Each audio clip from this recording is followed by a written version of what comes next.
It's good to be here.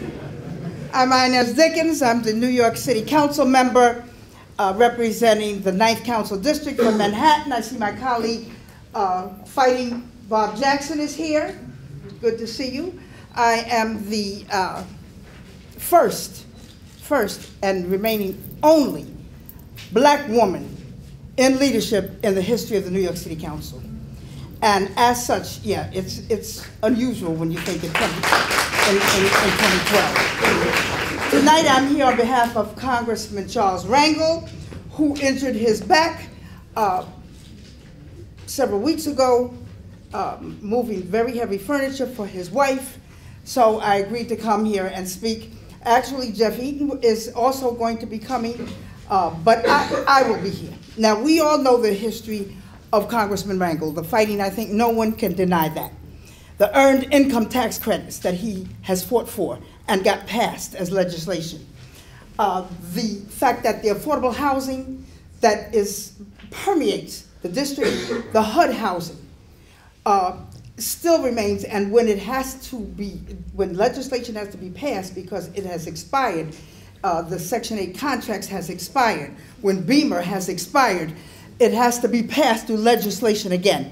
And he's been able to do so, and the residents of various developments has brought him forward to speak to them because they're very happy about it because it's necessary. These are very devastating times. It's hard times economically, and rents in New York City are excruciatingly high. And people need to be afforded an opportunity to live in communities in which they have lived for years or was raised or that their parents lived in and they want to return to. And so it's an issue that we have fought for a very long time, affordable housing. In addition to that, the empowerment zone was created legislatively, and there's various empowerment zones throughout the United States.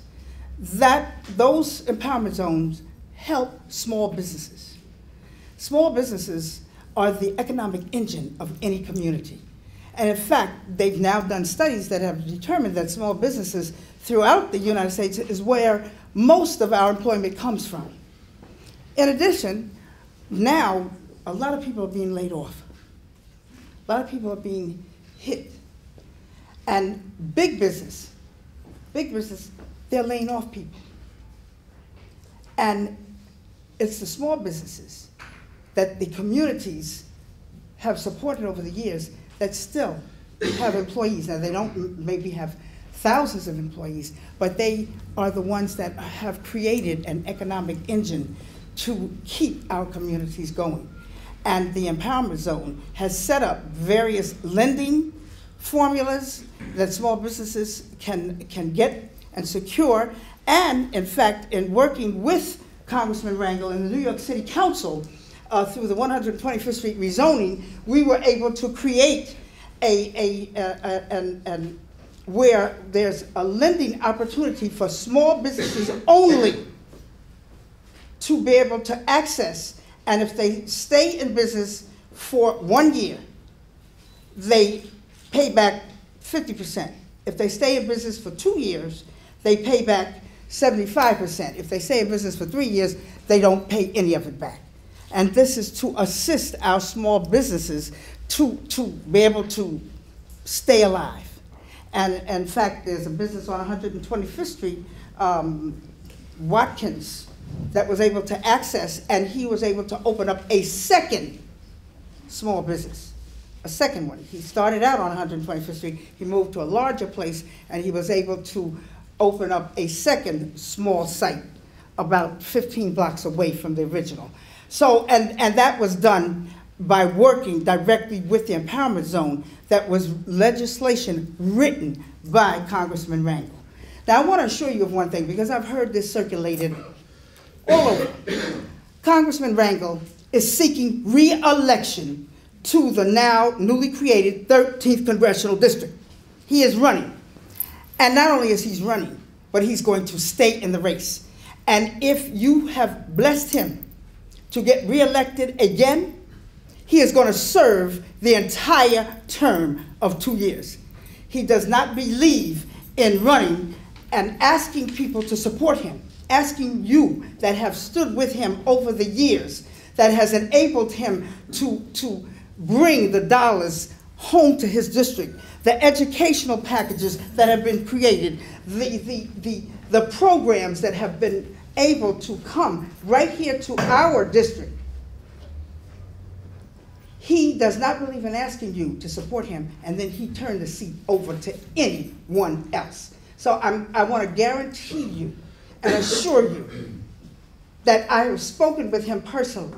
He has also issued a press release just last week, and he did an interview where he said, I am running, I am staying in the race, and if God allows me to get reelected, and if the people reelect me, I will stay and serve the full term. So I just want to set the record straight on that, because there's been a lot of questions about that, and I just wanted to align anyone's fears that he is seeking reelection, and he indeed is going to come out probably after Easter, because I told him rest. I spoke with him maybe 2 hours ago, and he will be out next week to campaign. A lot of the leaders, a lot of the electeds have heard from him directly, because he's been making phone calls while he was incapacitated with his back.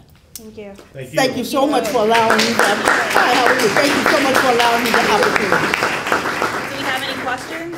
Can we take a quick question and a quick answer? Gentleman in the back. In the back? Despite the congressman's success, how does the Congressman Rangel plan to counter a perception of a lack of public trust, considering what has happened in Congress, the fire under which he came? Why should we as a 13th district put our trust in a congressman who has come under such fire? And how will he be able to restore our faith in him again? And considering that, does he deserve to serve based on this? Well, in 2010 is when indeed he